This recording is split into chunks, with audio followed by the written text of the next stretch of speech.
मैं विष्णु गोपाल, हिंदी अध्यापक, mother Athena school, Badaun. प्यारे बच्चों, आज हम आपकी कक्षा 7 की हिंदी की पाठ्य पुस्तक बाल महाभारत कथा का 33वां जो अध्याय आपका है उसका 12वां दिन ये पढ़ा रहे हैं। पिछले आपने उसमें इससे पूर्व 32वें अध्याय में भीष्म शरशय्या तक पढ़ा था। उसके आगे से 12वां दिन युद्ध का है।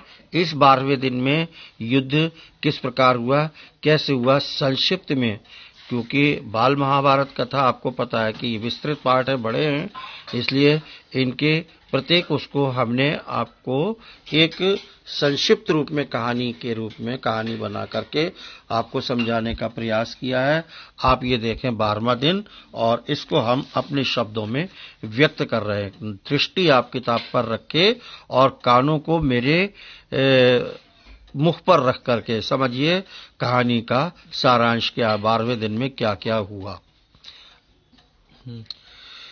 बच्चों, युद्ध के 12वें दिन जब युधिष्ठिर को जीवित न पकड़ा जा सका तो ये निर्णय लिया गया कि अर्जुन को ललकार कर युधिष्ठिर को दूर ले जाया जाए। तभी युधिष्ठिर को पता चला कि भगदत्त के हाथी द्वारा भीमसेन मारा गया। भगदत्त का जो हाथी था उसके द्वारा भीमसेन का वध कर दिया गया और वो मर गया। इस पर उन्होंने भगदत्त को चारों ओर से घेर लिया। भगदत्त ने कृष्ण व अर्जुन पर बाण बरसाए, जिससे कृष्ण को क्रोध आ गया, भयंकर क्रोध आ गया। अर्जुन ने भगदत्त की आंखों के ऊपर बंधी पट्टी बाणों से काट दी। इस पर क्या हुआ बच्चों? भगदत्त की आंखों के ऊपर बंधी हुई पट्टी बाणों से काट डाली, जो उसकी आंखों के ऊपर लटक आने वाली चमड़ी को ऊपर उठाए रखती थी। इससे उसकी आंखें बंद हो गईं और वह मारा गया।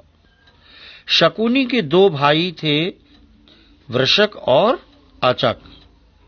उन्होंने भी खूब डटकर युद्ध किया, लड़कर अपनी उस युद्ध में जान गंवा दी।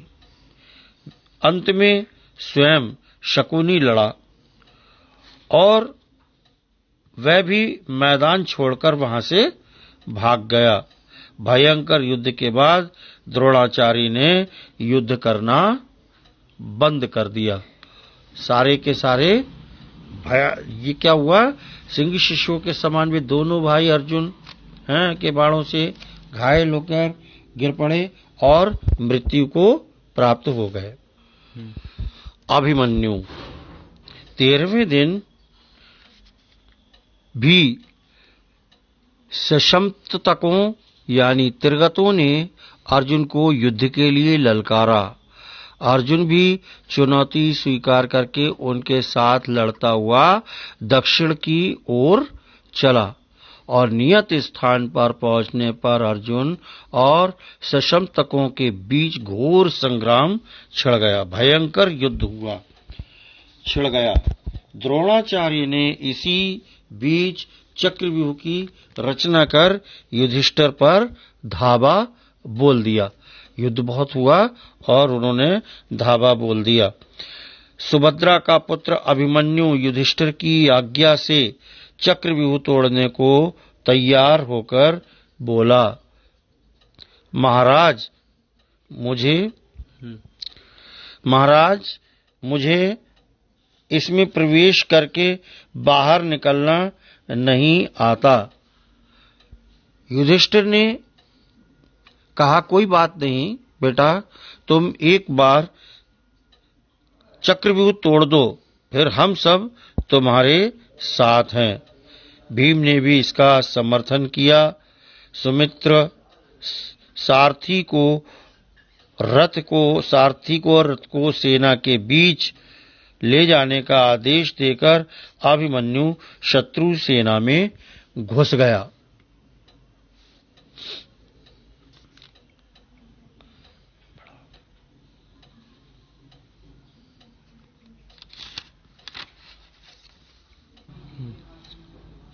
ये सब सुनकर बालक अभिमन्यु को अपने मामा श्री कृष्ण और पिता अर्जुन की वीरता का स्मरण हो आया।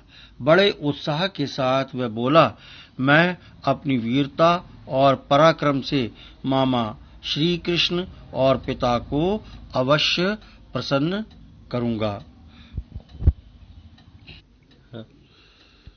कौरव सेना के अनेक वीर मारे गए।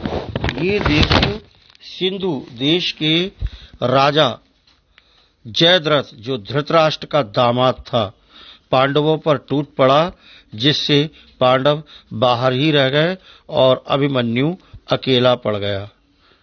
दुर्योधन का बाल पुत्र लक्ष्मण भी मारा गया।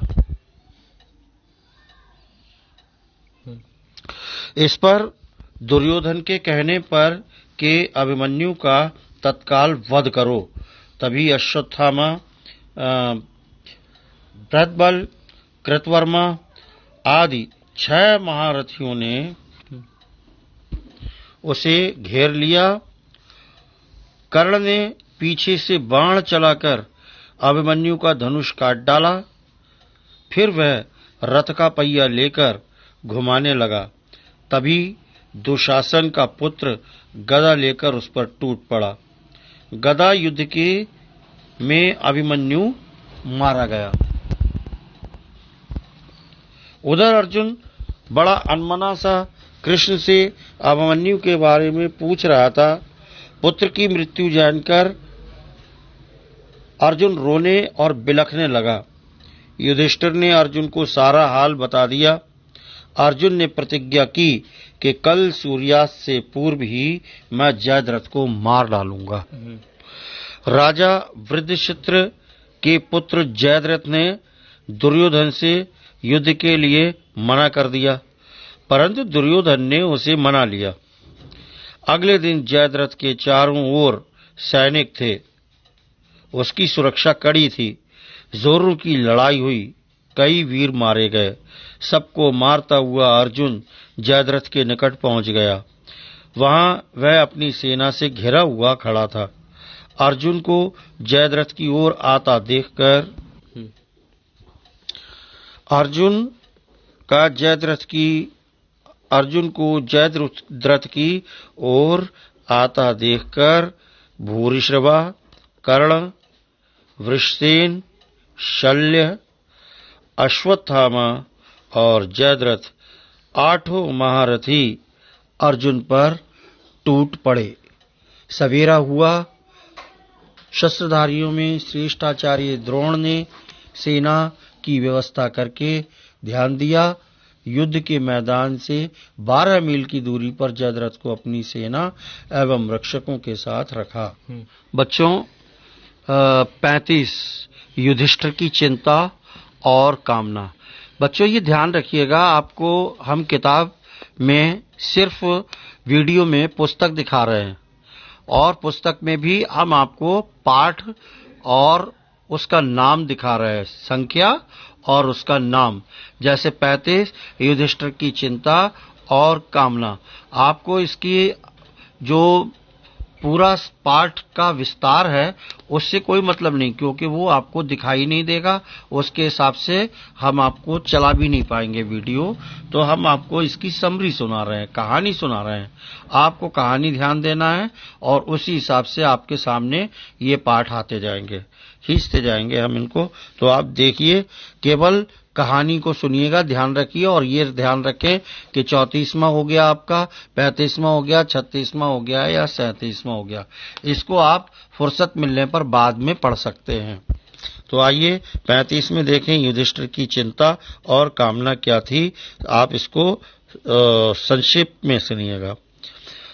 अर्जुन का पीछा दुर्योधन को करते देख पांडव सेना उस पर टूट पड़ी। धृष्टद्युम्न ने द्रोणाचार्य को रोकने और जयद्रथ की रक्षा करने हेतु घोर युद्ध किया, जिसमें कौरव सेना कमजोर पड़ गई। द्रोण सात्यकी में घोर युद्ध हुआ। तभी श्री कृष्ण ने के पांचजन्य की ध्वनि सुनाई दी और अधीर होकर युधिष्ठिर ने अर्जुन की सहायता करने का आग्रह किया। तब सात्विकी ने युधिष्ठिर को धैर्य बंधाया कि अर्जुन को कोई जीत नहीं सकता, उसका जीत पाना बहुत मुश्किल है, आसान नहीं है। सात्विकी के युधिष्ठिर से अलग होते ही द्रोण ने पांडवों पर फिर हमला कर दिया। भीम से युधिष्ठिर ने सारा हाल जानकर सिंहनाद करने को कहा। भीम धृष्टद्युम्न की सुरक्षा में युधिष्ठिर को छोड़कर उनकी आज्ञा पालन करने चला गया। अर्जुन को सुरक्षित देखकर भीम के सिंहनाद से युधिष्ठिर, श्री कृष्ण व अर्जुन बहुत प्रसन्न हुए। एक ओर श्री कृष्ण द्वारा जयद्रथ वध की योजना, दूसरी ओर और तीसरी ओर सात्विकी व अर्जुन का भीषण युद्ध चरम पर था। भीम के मन में द्रौपदी, चीरहरण, जुआ हारना आदि चीजें उत्पन्न हो रही थी। भीम के रथ के घोड़े मारे गए, बाण, रथ, ढाल, तीर, तलवार कर्ण ने काट डाले। निहत्थे भीम को कर्ण ने मारना उचित न समझा। माता कुंती को दिया हुआ वचन भी उसे याद था कि वह अर्जुन के अलावा और किसी को नहीं मारेगा। बच्चों देखिए, क्योंकि किताब को भी चलाने में और उसको खींचने में, क्योंकि आप पढ़ नहीं पा रहे, देख नहीं रहे, आगे पीछे हो जाते हैं, जैसे अभी आपने देखा कि ये हो गया था। तो आइए, केवल पाठ आपके सामने हम खोल करके रख रहे हैं। पाठ को आप देखेंगे और इसका विस्तार से इसको सुनेंगे और समझेंगे। आइए, भूरिश्रवा और जयद्रथ, भूरिश्रवा, जयद्रथ और आचार्य द्रोण का अंत, इसको आप समझिए। भूरिश्रवा कौन है, जयद्रथ आप जानते हैं, और द्रोणाचार्य का अंत क्या हुआ, इसको 36वें में आप समझिएगा। सात्विकी को इस युद्ध में भूरिश्रवा ने जमीन पर पटक दिया। कौरव सेना चिल्ला उठी, सात्विकी मारा गया। सात्विकी को भूरिश्रवा द्वारा घसीटते हुए देखकर अर्जुन असमंजस में पड़ गया। वो उसको अचेतावस्था में इस प्रकार से घसीट करके पैरों के नीचे कुचल रहा था। बाकी अर्जुन ने भी श्री कृष्ण को जब ये बताया, तभी जयद्रथ ने बाण वर्षा करना प्रारंभ कर दिया और अर्जुन ने बाण से भूरिश्रवा का दाहिना हाथ काट डाला। उसने आमरण अनशन प्रारंभ कर दिया। सात्विकी ने भूरिश्रवा का सिर काट डाला, जो अनुचित था, नियम विरुद्ध था। इधर जयद्रथ और अर्जुन में युद्ध जारी रहा। सूर्यास्त का समय था और जयद्रथ खुश था, किंतु कृष्ण के कहने पर अर्जुन ने एक बाण से जयद्रथ का सिर उड़ा दिया, जो उसे उनके पिता वृद्धशत्र की गोद में जाकर गिरा। उनका ध्यान टूटने पर सिर गोद से गिरा, तभी वृद्धशत्र के सिर के 100 टुकड़े हो गए। 14वें दिन का युद्ध केवल सूर्यास्त तक ही नहीं हुआ, बल्कि रात भर होता रहा। घटोत्कच भीमसेन का हिडंबा से उत्पन्न एक पुत्र था। घटोत्कच, उसने कर्ण को बहुत पीड़ा पहुंचाई थी कि इंद्र की दी शक्ति का उसने अर्जुन का वध करने के उद्देश्य से सुरक्षित रखा था। घटोत्कच पर प्रयोग कर दिया। इस पर कृष्ण ने कुचक्र रचकर उसको परास्त करने की योजना बनाई कि ये खबर फैला दो कि अश्वत्थामा मारा गया। युधिष्ठिर ने ये पाप अपने ऊपर ले लिया और फिर भीम ने गदा से अश्वत्थामा नामक हाथी को मार डाला और चिल्लाया, अश्वत्थामा मारा गया। ये सुनकर द्रोणाचार्य विचलित हो गए और उन्हें शक भी हुआ। उन्होंने युधिष्ठिर ने हाँ, धीमी आवाज में कहा, पर हाथी। हाहाकार के बीच धृष्टद्युम्न ने द्रोणाचार्य को की गर्दन धड़ से अलग कर दी। इस प्रकार से उनका भी वध हो गया, मृत्यु हो गई, द्रोणाचार्य का अंत हुआ। 37वें में आप देखें, कर्ण और दुर्योधन भी मारे गए। कर्ण भी मारा गया और दुर्योधन भी मारे गए। 37वें अध्याय में आप देख रहे हैं, द्रोण के मारे जाने पर कर्ण सेनापति बनाए गए। दुर्योधन ने कर्ण को सेनापति बनाया। शल्य कर्ण के सारथी बने। युद्ध में दोनों एक दूसरे पर टूट पड़े। भीम ने दुशासन को जमीन पर गिराकर उसका एक अंग तोड़ मरोड़ दिया। तभी कर्ण ने अर्जुन से अपना धसा हुआ रथ का पहिया निकालने का आग्रह किया, किंतु कृष्ण ने अर्जुन को रोककर धर्म का पाठ पढ़ाना उसको प्रारंभ किया, तो वह रथ का पहिया निकालने लगा, किंतु वह असमर्थ रहा, निकाल नहीं सका। तब कृष्ण के इशारे पर अर्जुन ने उसका सिर धड़ से उड़ा दिया। कर्ण की मृत्यु से दुर्योधन बहुत व्यथित हुआ, बहुत दुखी हुआ और कर्ण के बाद शल्य फिर सेनापति बनाए गए। पांडवों की सेना का संचालन युधिष्ठिर ने संभाला। उसमें शल्य की मृत्यु हो गई। दूसरी ओर शकुनी व सहदेव लड़ रहे थे। इस युद्ध में शकुनी भी मारे गए। अब अकेला दुर्योधन ही बचा था। वह हाथ में गदा लेकर चुपचाप एक जलाशय में जाकर छिप गया। वह युधिष्ठिर से बोला, अब मैं बिल्कुल अकेला हूं, मैं युद्ध से मेरा जी हट गया है।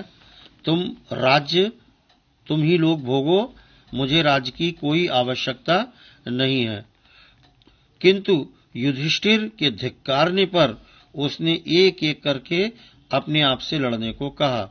फिर गदा युद्ध भीम से हुआ।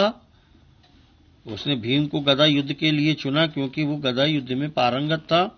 कृष्ण के इशारे पर भीम ने दुर्योधन की जांघ पर गदा का प्रहार किया।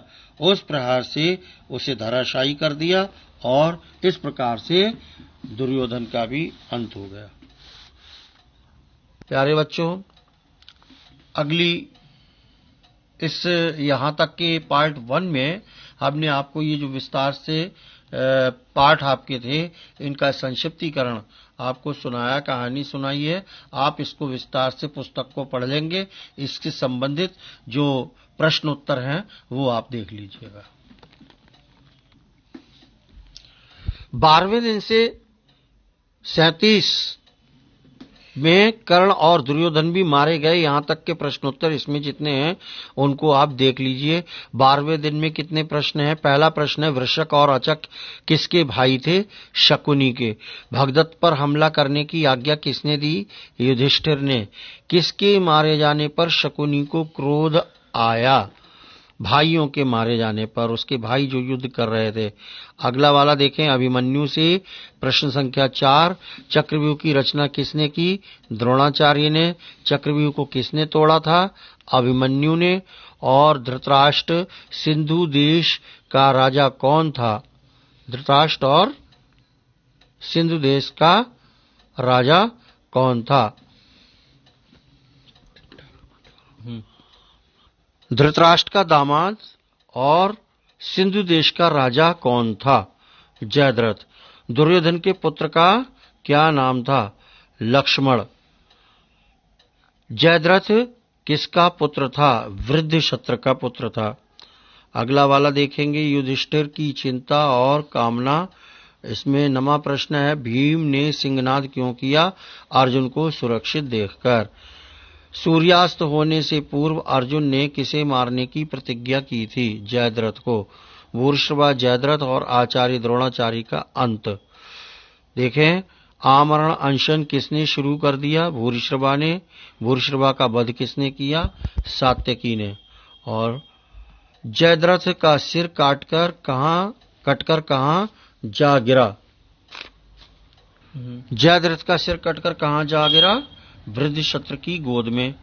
और 14वां है भीमसेन और हिडिंबा से उत्पन्न पुत्र का क्या नाम था? घटोत्कच। द्रोणाचार्य के पुत्र का क्या नाम था? अश्वत्थामा। 16वां प्रश्न, अश्वत्थामा नामक हाथी को किसने मार डाला था? भीम ने। कर्ण और दुर्योधन भी मारे गए। 17वां प्रश्न है, द्रोण के मारे जाने पर कौरवों ने किसे सेनापति बनाया? कर्ण को। और 18वां है, कर्ण का सारथी कौन था? मद्राशल।